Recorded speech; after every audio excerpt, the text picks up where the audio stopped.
저는 강박증 같은 것이 있습니다. 무슨 일이 일어나면 어쩌지 하는 불길한 생각의 속삭임이 강렬하게 올라옵니다. 어떤 때는 이 고통에 희죽 웃어줄 때도 있지만 어떤 때는 고통 그대로 얻어맞으면서 무너져 내릴 때도 있습니다. 후퇴하지 않고 나아가고 싶은데 잘 안 됩니다. 무슨 일이 일어나면 어쩌지 하는 불길한 생각과 병적인 불안에 휩싸일 때 바짝 얼어서 망상에 휘말리는 제 자신을 진정시키려면 제가 어떻게 해야 할까요? 이렇게 질문을 주셨어요. 방법을 찾는 거잖아요. 이 올라오는 불안, 장애, 망상, 분별, 이것을 어떻게 하면 내가 효과적으로 통제해서 내가 끌려다니지 않을 수 있겠느냐 이거잖아요. 근데 그렇게 하려고 하면은 그건 싸우는 겁니다. 얘하고. 그죠? 얘를 적처럼 생각해서 얘가 올라올 때마다 얘와 싸워 이기겠다는 거잖아요. 그래서 내가 수행이라는 것을 배워서 이게 올라올 때마다 뭐 연부를 하든 독경을 하든 뭐 관을 하든 그거를 유의 조작의 행위를 통해서, 수행이라는 행위를 통해서 얘를 이기겠다. 그러니까 아까 말한 것처럼 이거 고통이 올라오더라도 이길 때도 있단 말이죠. 근데 주로는 이기지 못하고 얻어맞는다 이런단 말이에요. 근데 이제 이게 있는 그대로를 있는 그대로 허용한다라는 말은 무슨 말이냐면 불안, 강박, 망상, 뭔가 온갖 생각이 힘든 것들이 올라올 때 그걸 제압하겠다 하는 게 아닙니다. 없애버리겠다 하는 것도 아닙니다. 거기 있겠다 하는 거예요. 그것과 함께 있어주겠다. 내가 그것이 나를 공격해 올 때 난타당하지 않겠다 하는 게 아니라 나를 쳐라. 내가 감당하겠다. 맞을 건 맞겠다. 내가 실컷 두들겨 맞겠다 하는 거예요. 맞지 않고 도망치겠다 하는 게 아니고, 아니면 내가 싸워서 이기겠다 하는 게 아니라 내가 거기서 그냥 완전 두들겨 맞아줄 테니까 지금부터 마음껏 쳐라. 나를 장악해라. 마음껏 해봐라 하고 그냥 힘 딱 빼고 이걸 싸워 이기려는 전투태세를 완전 내려놓고 그냥 야 지금부터 불안, 망상, 번뇌, 망상 다 올라와. 내가 다 경험해 줄게. 나를 공격해도 된다. 그리고 이제 똑바로 쳐다보는 거예요. 바라보는 거예요. 그거 같이 있어주는 거예요. 눈 뜨고 구경해 주는 거예요. 바라봐 주는 것이죠. 근데 사람들이 대부분 받아들여라 하면 받아들이면 그거 없어지겠지, 받아들이는 수행을 통해서 이걸 효과적으로 제압할 수 있겠지, 이런 식으로 생각하기 한단 말이죠. 그러니까 오히려 그것이 효과를 발휘할 수가 없죠. 그는 받아들이는 게 아니라 받아들임이라는 어떤 무기를 가지고 싸워 이기려고 하는 또 다른 유의 조작이 되니까요. 그래서 예를 들어 이런 거예요. 뭐 윗집에서 쿵쿵쿵쿵 거린다. 그게 너무 싫어서 그냥 노이로제가 생길 것 같다. 그러면 그게 생길 때마다 화가 나서 폭발하거나 윗집에 뛰쳐 올라가고 싶거나 아니면 옆에 방으로 도망가거나 이러잖아요. 그게 취하거나 버리려는 거거든요. 싸우려는 전투태세를 하는 거거든요. 도망치려는 거거나.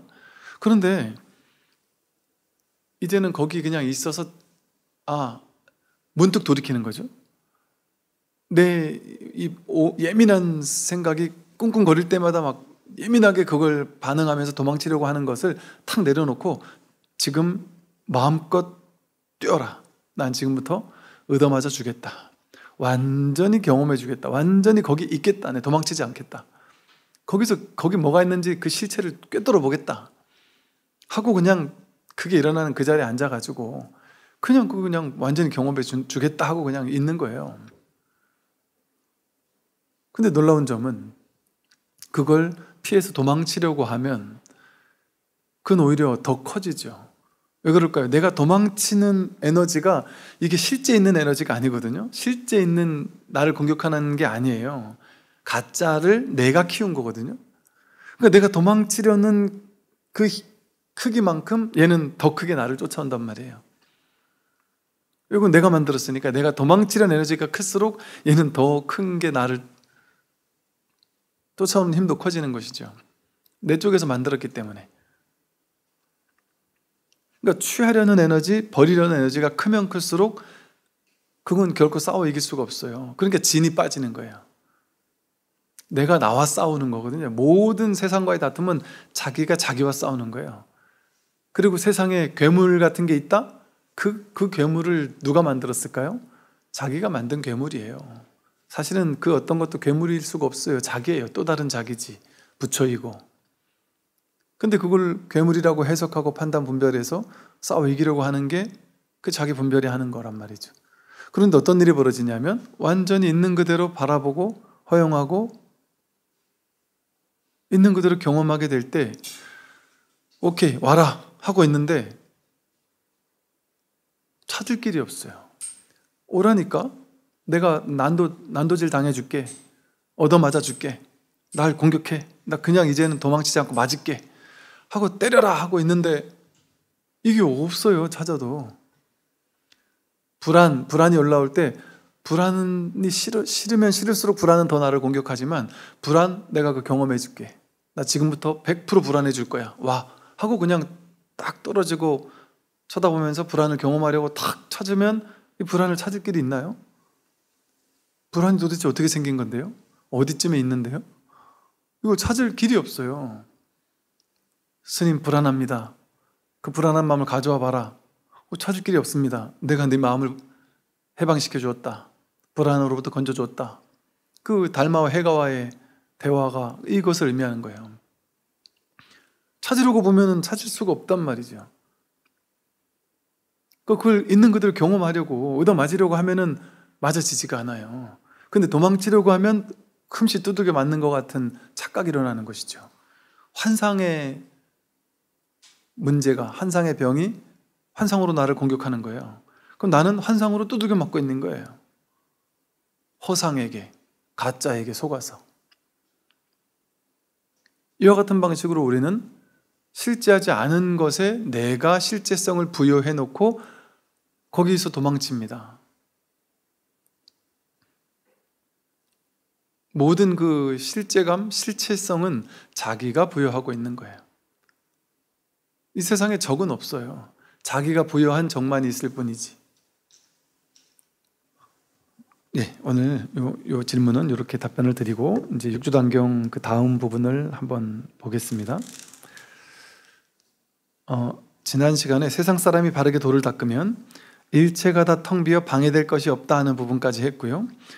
항상 자기의 허물을 돌아본다면 도와 서로 만나게 된다 이랬어요. 항상 자기의 허물을 돌아본다면 자기 허물이 뭐냐? 분별이 자기의 허물이에요. 분별이 자기의 허물이죠. 그러니까 세상을 탓할 건 하나도 없죠.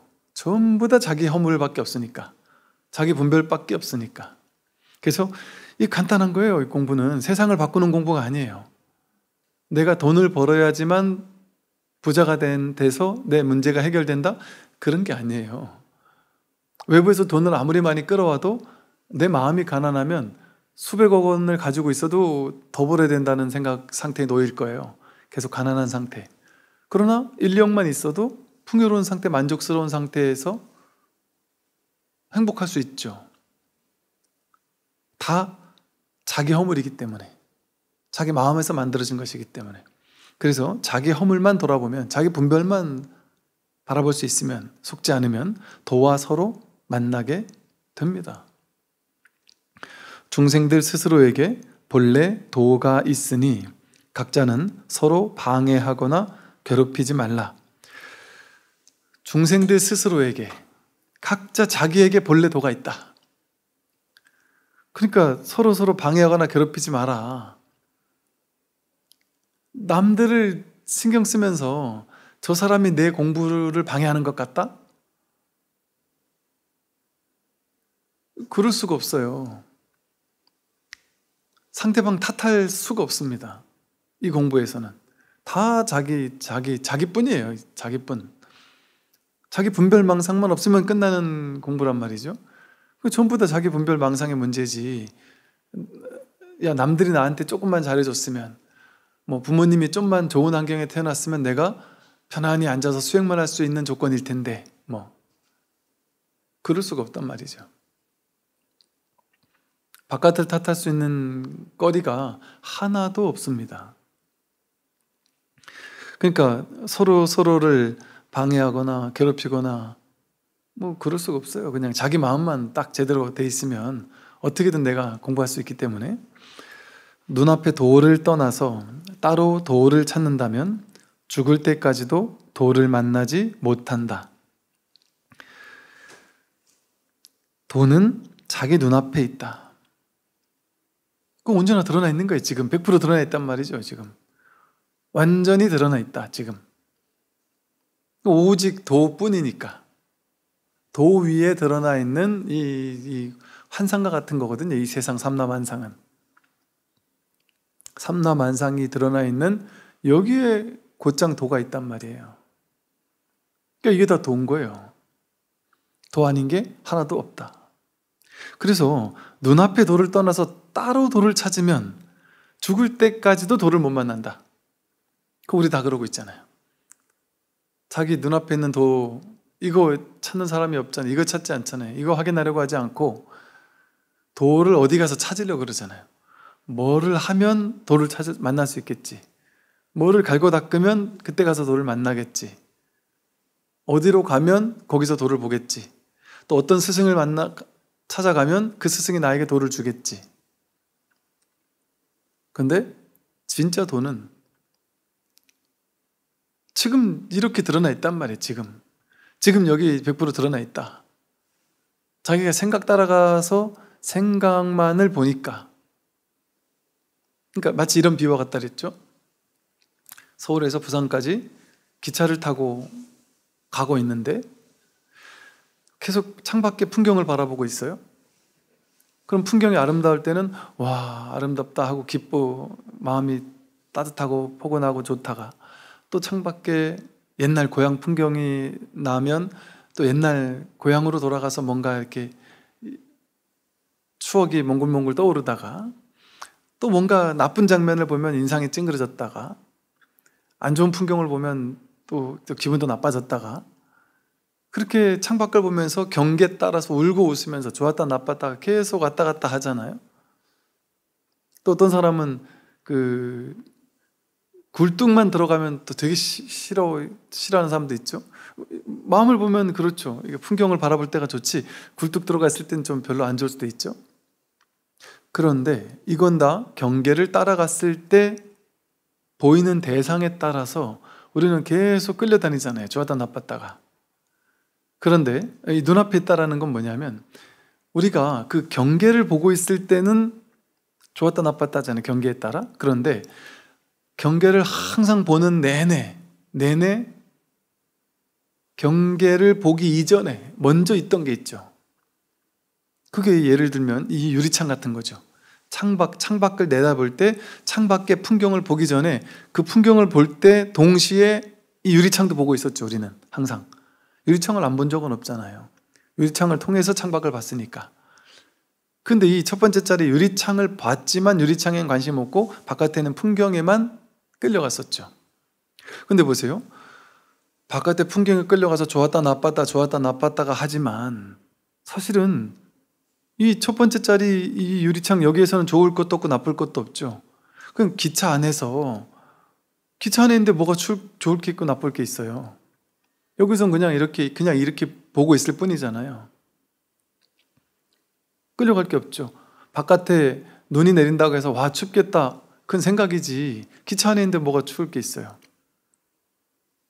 바깥에 있는 거에 끌려갈 필요가 없는데 보는 거에 따라 끌려가가지고 어떤 안 좋은 풍경을 보고 나면 거기 보니까 기차 바깥에 누가 어떤 사람을 괴롭히는 모습을 봤다. 그러면 옛날에 내가 괴롭힘 당하던 게 떠올라가지고 그 세계로 또 훅 빨려 들어가가지고 그때 또 막 처참했던 괴로웠던 게 생각나다가 막 분노하다가 내가 이러고 있을 때가 아니지 저놈한테 가서 복수해야지 막 온갖 생각 끌려다니겠죠. 근데 지금 여기 눈앞에는 아무 일이 없죠. 사실은 이 유리창을 바라보는 이 유리에는 아무 일이 없잖아요. 근데 바깥에 끌려갔을 때 과거, 현재, 미래로 끌려다니면서 온갖 생각 속, 상상 속에 끌려다니면서 살 뿐이죠. 이것과 마찬가지다. 그래서 이걸 우리가 첫 번째 짤이 이렇게 표현하기도 하고 제일의제. 이 첫 번째 짤에서의 봄, 그 견성할 때 성품을 본다고 하지만 뭐가 성품이냐? 보는 이것이 성품이라 이런단 말이에요. 볼 때 보자마자 분별하잖아요. 바깥 경계를 분별하는 봄밖에 없잖아요. 우리는 분별지. 그런데 이 유리창 이거는 분별할 수가 없잖아요. 그냥 한결같지. 무엇을 보더라도 한결같잖아요. 유리창은. 유리창 너머에 뭔가 꽂혀가지고 해석할 때만 분별을 따라가는 것일 뿐이지 유리창 그 자체는 항상 한결같잖아요. 이것과 마찬가지로 우리가 이 보는 자리 여기는 문제가 없단 말이에요. 갓난에게도 보잖아요. 누가 내 앞에 칼을 갖다 들이댈 때 갓난아기는 칼을 갖다 들이대도 막 분노나 두려움이나 이런 게 없을 거예요. 우리는 칼에 대한 생각, 해석, 판단, 분별이 있으니까 그걸 보면 막 두려움에 떨겠지만, 그런데 그 두려움에 떠냐 안 떠냐는 다르지만 그 뭔가를 들이대고 있다라는 그걸 보는 자리는 다르지 않죠. 이와 같이 이 견이고 성이 다른단 말이에요. 이 봄, 이것이 곧 성품이다. 이거는 배운 겁니까? 태어나서 배운 게 아니잖아요. 볼 줄 아는 능력, 들을 줄 아는 능력, 숨 쉴 줄 알고 저절로 이거 능력이라도 할 수 없어요. 그러니까 본래 갖춰져 있는 거니까 저절로 이렇게 사라지잖아요. 그거는 자기 살림살이잖아요. 태어날 때부터 본래 가지고 나왔던. 눈으로 보는 것도 본다 이러죠. 귀로 듣는 소리도 들어본다 이러잖아요. 소리를 듣는 것도 그것도 보는 거예요. 견이란 말이에요. 냄새 맡아 본다, 맛 본다, 감촉 느껴 본다, 생각해 본다. 이 눈, 귀, 코, 혐 없듯이 하는 이 모든 것이 다 봄이란 말이에요. 이 봄이라는 이 첫 번째 자리에서의 이 작용, 이거는 다 다르지 않단 말이죠. 이거 하나가 그냥 여기 가서 이런 보는 분별을 하고 듣는 분별을 일으키고, 이 마음 하나가 모든 분별을 일으키는 거예요. 보고 듣고 느끼고 맛보고 알고 하는. 근데 우리는 그 두 번째 자리 떨어져서 거기에 따른 해석된 분별, 그걸 쫓아다니느라고, 그걸 실제라고 여기면서 계속 쫓아다니고 있는 것이죠. 그래서 눈앞에 이 본래 있는 이 도를 떠나서 따로 도를 찾는다면 죽을 때까지도 도를 만나지 못한다. 이 가장 가까운 건데 멀리서 찾으니까. 파도치듯 흔들리며 부질없이 한 생을 보내다가 생의 끝에 이르렀을 때 비로소 스스로 한탄한다. 파도치듯 흔들리면서, 경계 따라 흔들리면서 부질없이 한 생을 보내죠. 좋은 거 보면 좋아하고 싫은 거 보면 싫어하고, 봄 이 자리에 있지 못하고 보자마자 해석된 것 분별을 따라가니까 남들이 칭찬하면 좋아하고 비난하면 싫어하고, 들음하는 이 분별하기 이전에 그냥 듣는 들어보는 이 봄에 자리에 있지 못하니까 좋은 소리 들으면 좋다고 하고 싫은 소리 들으면 싫다고 하면서 그 좋고 싫은 내용물에 빠진단 말이에요. 그러니까 파도 치듯이 경계 따라 흔들리면서 부질없이 한 생을 보내죠. 얼마나 허망한 겁니까? 이거 쓸데없는 고민이잖아요.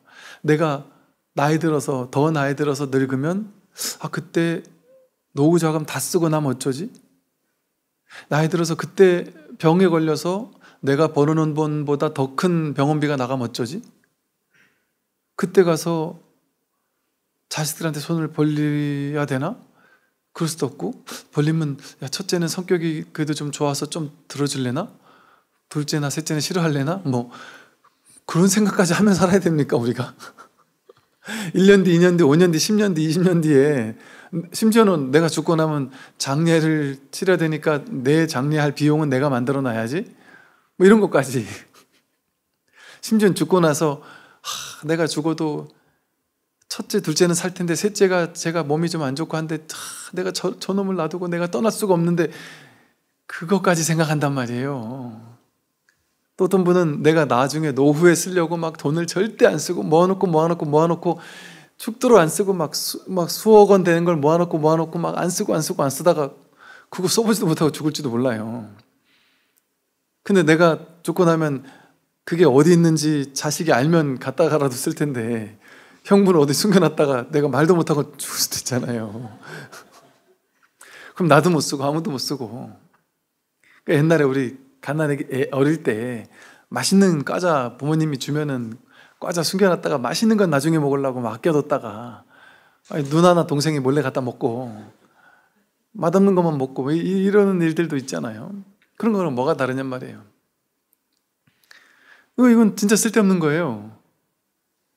아직 오지 않은 미래에 대해서 걱정하는 거. 근데 여러분이 이 강박장애나 불안장애나 뭐 이런 거 있는 사람들이 이런 거 있잖아요. 미래에 대한 막연한 두려움 누구나 다 있잖아요. 근데 우리는 일반적인 사람은 미래에 대한 막연한 두려움이 누구나 다 있지만 한두 번 하다가 에이 뭐 쓸데없는 생각 그때 가서 걱정하지 하고 그냥 현재로 돌아온단 말이에요, 보통은. 그런데 그게 이제 습관이 되는 거예요. 업습이 되어서 미래에 대해서 생각할 때마다 두렵고, 그게 한 번, 두 번, 세 번, 네 번 반복되면 이게 이제 습관으로 굳어져요. 그러면 이제 뭐라 그러냐면 이렇게 바뀌어요. 약간 정신적인 병리 현상 같은 게 일어나요.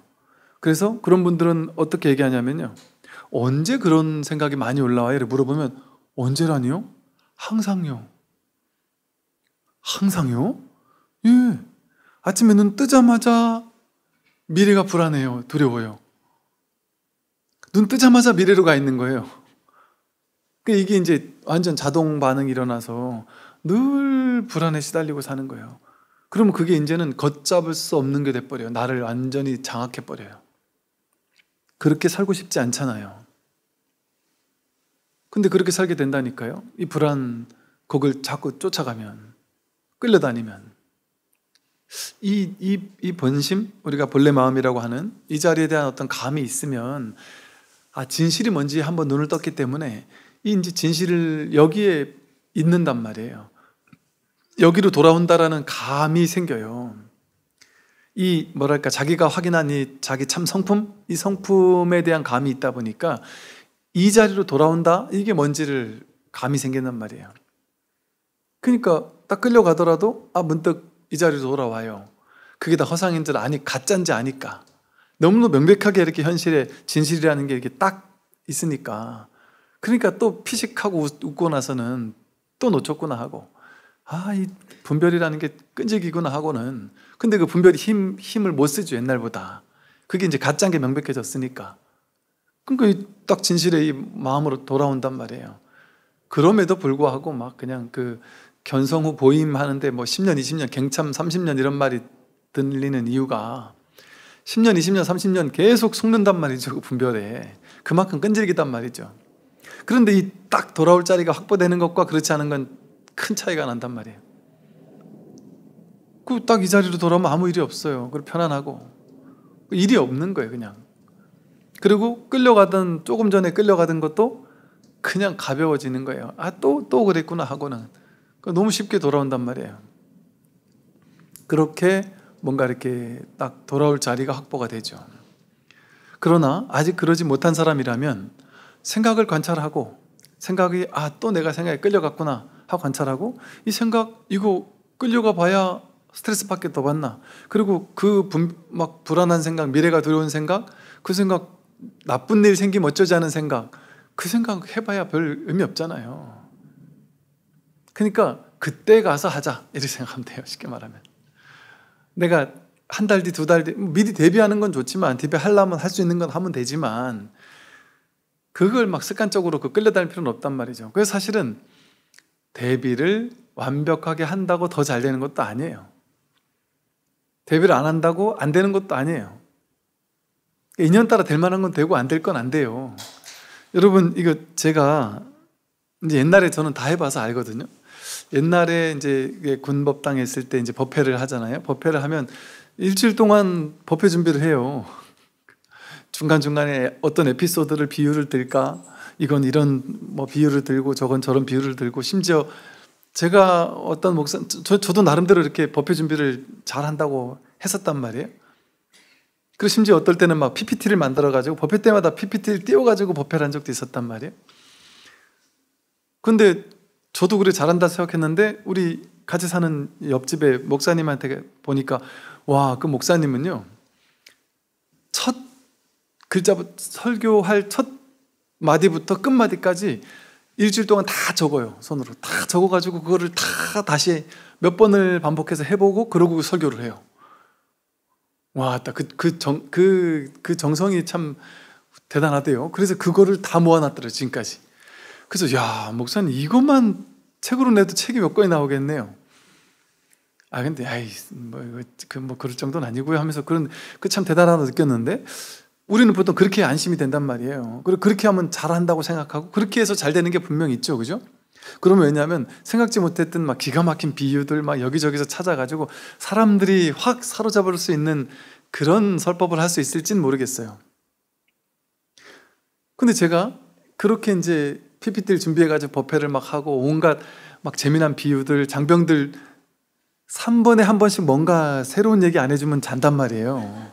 그러니까 3분 하나씩 뭔가 희한한 거 에피소드를 막 만들어 놓고 이렇게 하다가 어느 날 설법 준비를 못했을 때, 뭐 어디 수련회 갔다 오거나 뭐 이런저런 일이 있어 못했을 때나, 아니 뭔가 그날 갑자기 뭔가 확 꽂히는 얘기가 있어서 그 얘기를 하고 이걸 시작해야지 하고 이제 그 얘기를 그냥 하다 보면은 별 생각 없이 그냥 시간이 막 확 지나가는데, 어느 날인가 우리 저 장병들도 그러고 신도님들도 그러고 저한테 그런 얘기를 하던 거죠. 스님 아주 뭐 이러더라고요. 그분 말씀이 점잖게 외람된 말씀입니다만, 스님 저기 PPT는 도대체 왜 하시는 거죠? 그런 말 하는 거예요. 무슨 말씀이세요? 그랬더니 PPT 가지고 막 준비해서 하실 때보다 그냥 막 이렇게 얘기하실 때 훨씬 감동이 있을 뿐 아니라 훨씬 와닿고 훨씬 뭔가 이렇게 막 와닿는데, 저거를 그렇게까지 힘들게 하시는 이유를 모르겠다는 얘기를 듣고는 제가 너무 놀라가지고 막 장병들 여러 명한테 물어봤어요. 다 같은 생각인 거예요. 제가 너무 충격이었어요. 왜 충격이었냐면 준비 하나도 안 했을 때 좋았다는 거예요. 근데 준비를 그렇게 했는데 그게 별로였다는 거예요. 이건 뭐지? 싶은 생각이 들었었거든요. 물론 다 그렇진 않을 수 있겠지만 진짜 가만히 보니까 정말 그게 맞아요. 제가 준비했을 때는 생각으로 준비한 얘기를 그대로 펼치는 것밖에 없어요. 근데 준비가 안 됐을 땐 생각으로 하는 게 아니에요. 그 자리에서 이거는 약간 이런 말을 그냥 방편으로 하는 소리예요. 내가 설법한다는 생각이 없어요.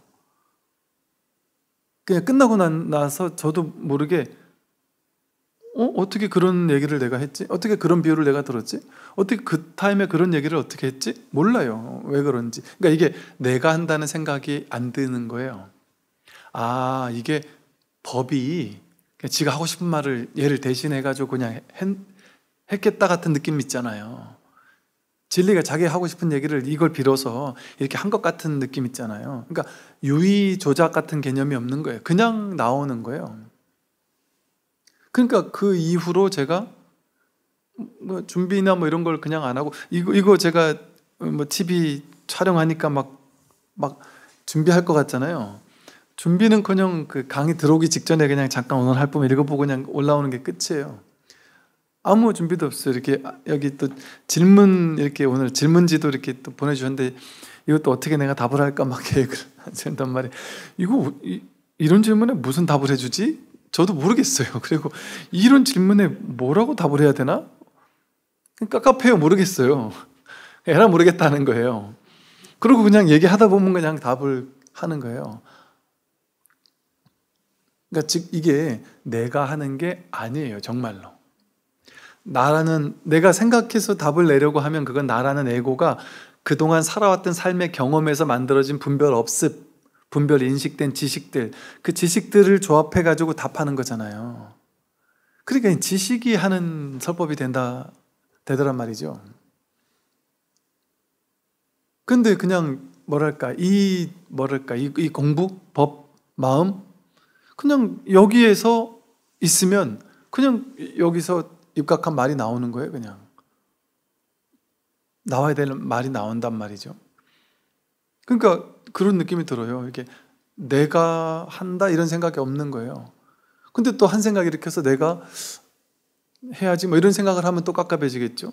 그러니까 처음에 제가 몇 번 유튜브에 방송을 이걸 계속 할까 말까를 처음에는 좀 망설였었거든요. 그래서 그러다가 이제는 해도 되겠다 했을 때 했는데, 그 전에 망설였던 이유가 이거 뭐 맨날 똑같은 얘기인데 이걸 맨날 똑같은 얘기를 매주 방송한다는 게 이게 별 의미가 없다는 생각이 드는 거예요. 그냥 괜찮게 한 설법 몇 개만 올리면 끝이더라고요, 보니까. 그러니까 더 이상 올릴 필요가 없더라고요. 맨날 똑같은 얘기니까. 그렇게 생각하니까 그런 생각이 나왔던 거예요. 근데 그 생각 내려놓고 나니까 나는 모르겠다, 그냥. 들을 사람 듣고 말란 말고 맨날 똑같은 건데 어차피 듣는 사람이 맨날 모르니까. 그러니까 이제 고민이 없는 거예요. 그러니까 그전에는 그래도 맨날 똑같은 거 하면 되나? 듣는 사람에 대한 예의가 아니지 않느냐? 이게 옛날엔 그랬다니까요. 맨날 같은 얘기하는 건 듣는 사람에 대한 예의가 아니다. 그래가지고 막 온갖 새로운 뭐 이런 것 막 그냥 그게 습관이 돼서 요즘에도 한 번씩 이제 그런 얘기가 나오긴 하겠죠. 그것도 오히려 요즘엔, 옛날에는 공부하는 게 제일 싫었거든요.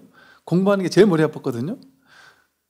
역사 외우는 거 얼마나 힘들어요. 이렇게 제일 싫었는데 요즘엔 제가 서울, 부산, 상주 왕복하다가요, 너무 졸려가지고 막 그냥 운전을 못하겠을 정도로 졸리잖아요. 사고 나면 안 되잖아요.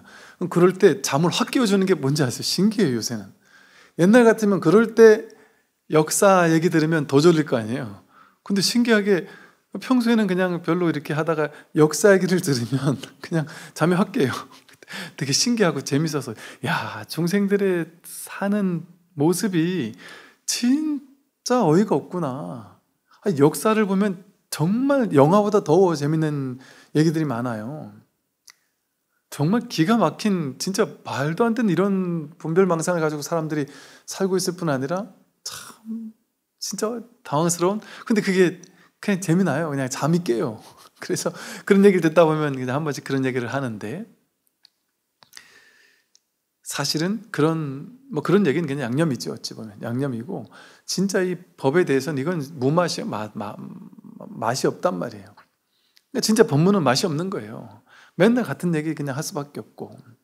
근데 이제 제가 진짜 이 법문만 계속 듣고 이 법문만 공부했으면 아마 저도 내 무맛에 공부 재미없는 얘기만 맨날 했을 것 같은데, 아마도 제가 진짜 군에서 한 20년 그렇게 설법하는 게 습관이 되나다 보니까 나름 뭐 이런저런 얘기들이 이제 나오는데,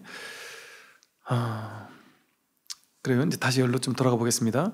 이렇게 우리는요, 태어나서 우리의 삶이 딱 요렇다니까요. 파도치듯 흔들리며 부질없이 한 생을 보냅니다. 부질없이 파도치듯 흔들리면서, 흔들릴 필요도 없는데, 생각 따라갈 필요가 없는데, 그 공연하게 끌려다니면서 생각 따라다니면서 자기 괴로움을 자기가 만드는 거예요. 그건 텅 빈 이 자리로 오면 아무 일이 없는데, 그러다가 생애 끝에 이르렀을 때 비로소 스스로 한탄해요. 내가 뭐하고 산 거지? 평생 생각만 하다 죽는구나. 평생 내가 노후 준비해놔야지 하고 모으고 한 번도 안 쓰다가 갑자기 한번 써보지도 못하고 죽게 된 사람이 어떤 생각하겠어요? 이럴 줄 알았으면 옛날에 좀 쓸 걸, 베풀고 살 걸, 나눌 거 나누고 살 걸, 이러지 않겠어요? 좋은 거 있으면 지금 쓰면 됩니다. 그냥 물론 다 쓸 필요는 없지만 어느 정도는 뭐 쓸 수 있을 건 쓰고, 베풀 수 있는 건 베풀고, 그때 가는 건 그때 생각하고, 너무 막 그냥 거기에 얽매일 필요 없단 말이죠. 그러니까 지금 느끼고 누리고 만끽할 수 있는 건 느끼고 누리고 만끽하며 사는 게 좋아요. 지금 이 눈부신 아름다움이 있는데 이거를 딱 덮어놓고 살 필요가 없단 말이죠. 그래서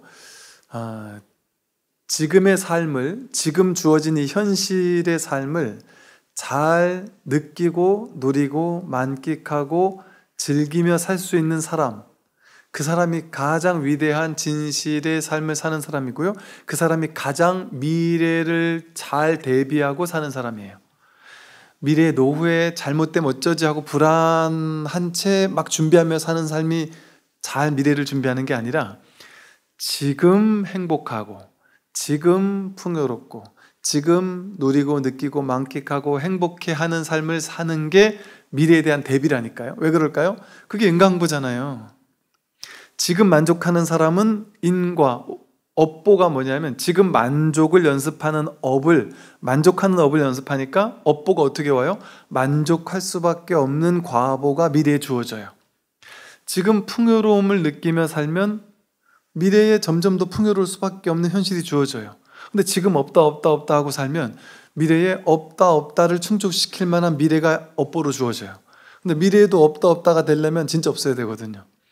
그러니까 미래에 더 없어져요. 이 마음 공부를 하면요, 첫째 딱 달라지는 게 이 세상이 이렇게 아름다운 곳이었나?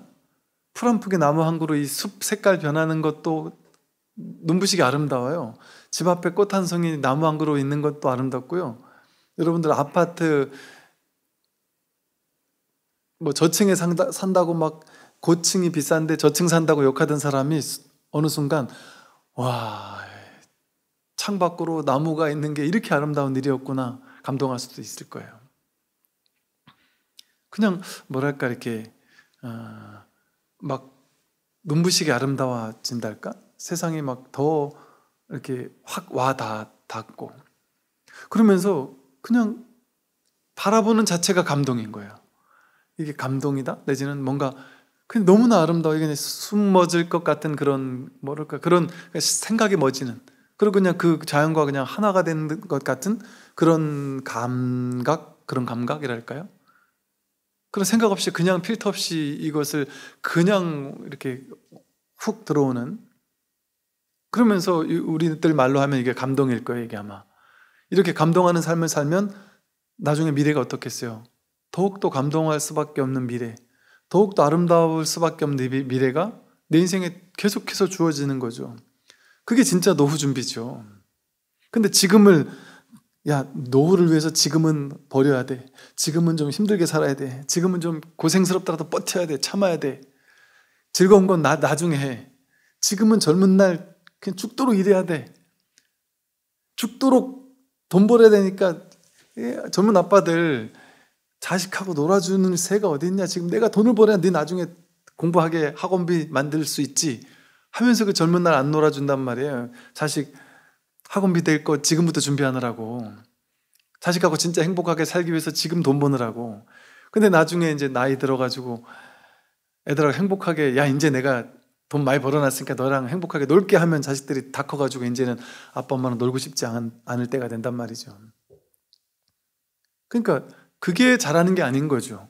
지금 그 어린 아이 때 그때 놀아줄 수 있는 그때가 그때밖에 없는데, 지나가면 끝나는데, 그렇게 지금뿐이란 말이에요. 그래서 사람은 그 나이 때 경험해야 되는 게 있어요. 제가 10대와 20대 초반까지를 절에서 살면서 완전 그 어린 나이에 너무 동진 출가해가지고 정말 자신은 그 스님으로부터 청정해야 되고 깨끗해야 된다라는 거에 엄청난 그 강박같이 이렇게 해서 자신은 그런 사람이었어야 됐고, 본인 스스로도 내가 스님이니까 그렇게 살아야 된다라고 생각했던 스님이 계셨어요. 제 후배 스님 중에. 그분이 이제 나이가 30쯤 됐을 때 이제 뭐 군에 와가지고 이런저런 요즘에 정말 이 들끓는 욕망을 주체를 못하겠다라면서 막 저한테 이제 막 고백 아닌 고백을 하면서 막 그냥 미치겠더라고 그러는 거예요. 그래서 뭐 어떨 때는 막 그냥 아무도 없는 데서 막 노래를 막 하기도 하고, 뭐 그냥 막 뛰기도 하고, 뭐 자전거 타기도 하고, 아니면 어떨 때 휴가 내가지고 뭐 어떨 때 자전거 타고 막 그냥 막 오랜 길을 막 가기도 하고 막 그런데요. 그러면서 본인 말이 그러더라고요. 제가 가만히 보니까 어릴 때 10대 때 그때 그 또래들이 경험해야 될 것들을 경험했어야 되는데 그걸 못하고 넘어온 게 지금 이렇게 트라우마로 남은 것 같은 느낌이래요. 그랬더니 자기는 대학교 때도 그랬대. 그때 이제 동질충가처럼 이제 절에 들어갔지만 이제 머리를 깎지는 않고 그냥 약간 거의 스님인 것처럼 살았던 거죠. 그래서 나중에 이제 출가를 해야지 이렇게 생각을 항상 했는데, 어쨌든 본인의 마음이 그게 있었다 보니까 대학교 때도 스님이 아니었는데도 불구하고 대학교 3, 4학년 때 출가를 했나 봐요. 근데 1, 2학년 때도 남들한테 나는 스님 될 사람이야, 수행자야 라는 모습으로 비춰줘야 됐대요. 자기 정신에서는. 그 사람들에게 항상 바른 사람, 반듯한 사람 이렇게 보이기 위해서 애를 쓰며 살았다는 거죠. 근데 지금 이렇게 내가 이렇게 이럴 줄 알았으면 그때 정말 하고 싶은 걸 다 하고 살았을 걸. 그때 정말 막 먹고 싶은 술도 잔뜩 먹고 이랬어야 되는데 그때는 그러면 안 되는 줄 알았다는 거죠. 그런 게 있을 수 있겠죠, 그죠?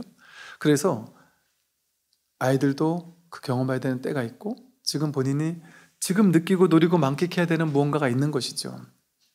그래서 그것을 즐겁게, 삶은 사실은 뭐랄까 이게 즐겁다라는 말이 우리가 세속적으로 느끼는 그런 즐거움이 아니라 느끼고 만끽할 것이 얼마나 많아요. 풀 한 포기 나무 한 그루가 우리를 되게 따스하게 만들어줄 수가 있거든요. 밥 한 끼 먹는 것도 되게 행복일 수가 있고 친구와 대화 나누는 것도 너무나 큰 행복일 수가 있어요. 모든 것이 아름다움일 수가 있거든요. 근데 그 속에서 우리는 생각 속에 살다 보니까, 미래에 가서 살다 보니까, 생각이 만든 더 높은 이상 속에 빠져서 살다 보니까 지금이 다 마음에 안 드는 거예요. 지금 있는 돈도 마음에 안 들어요. 더 많은 돈에 마음이 꽂혀 있으니까 지금 있는 돈이 부족하게 느껴지는 거죠. 지금 있는 돈으로 할 수 있는 게 얼마나 많고 얼마나 누릴 수 있는 게 많은데 그걸 누리는 데 쓰지 못하고 부족한 데 쓰는 거죠. 이런 식으로 지금 이미 가지고 있는 것이 나를 오히려 괴롭히는 것으로 쓰고 있단 말이죠. 왜? 더 많은 걸 원하니까 지금 있는 거는 부족한 게 되는 거예요. 그러니까 지금 누리고 느끼고 만끽할 수가 없게 되는 것이죠. 그러면 미래에도 그런 헐떡이는 삶이 펼쳐진다니까요. 그래서 지금으로 돌아와야 되는 거예요. 나중에 가서 한탄하고 괴로워하고 좌절하고 절망하고 그럴 수 있잖아요. 그럴 것이 아니라 바로 지금 눈앞에서.